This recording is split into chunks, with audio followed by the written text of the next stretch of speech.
एक आर्टिस्ट जब अपनी कलाकारी को फनकारी को बयान कर रहा होता है तो उसमें ये नहीं होता कि वो सिर्फ़ और सिर्फ अपने स्टूडियो में ही एक आर्टिस्ट कहलाए।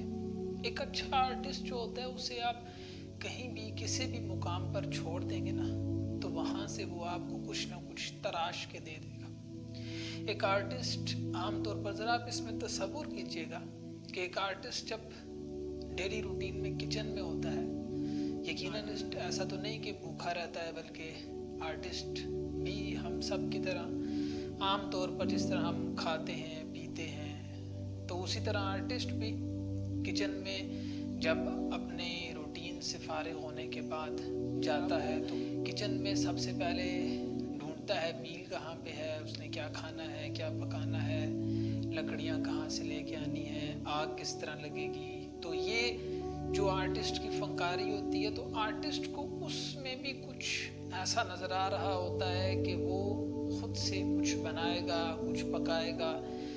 तो मैं आपके साथ सिर्फ और सिर्फ ये शेयर करना चाह रहा हूँ कि जो फनकारी होती है ना, जो आर्टिस्ट की कलाकारी होती है, वो सिर्फ उसके चैनल तक महदूद नहीं होती या उसके डांस तक महदूद नहीं होती, बल्कि वो उससे भी आगे बढ़ता है।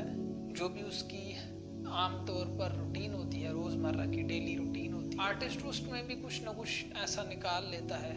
मिसाल के तौर पर किचन में जाना और किचन में ढूंढना, कुछ पकाना, कुछ खाना, ये भी एक प्रोसेस है और इस प्रोसेस को भी कहते हैं, इसको भी एक कला कहते हैं। आम तौर पर किचन में थोड़ी सी बेध्यानी करें तो उससे हमारा हाथ जल जाएगा, हमारा जिस्म जल जाएगा। क्यों? क्योंकि अगर हम किचन में आग जलाएंगे तो उससे तपिश होगी और आग की हरारत से हमारा जिस्म जल सकता है। तो अगर हम बेध्यानी करेंगे तो क्या होगा? हमें नुकसान होगा।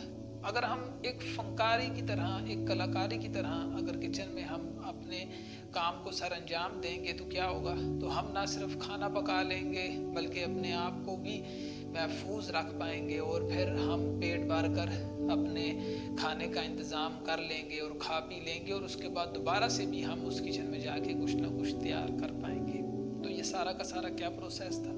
एक फनकारी थी जो एक कलाकार अपनी रोज़मर्रा रूटीन में शेयर करता है। आज के सेशन में बहुत ही शॉर्ट मैंने आपके साथ ये शेयर किया कि एक आर्टिस्ट किचन में कैसे अपने आप को दाखिल करता है और फिर खारिज होता है।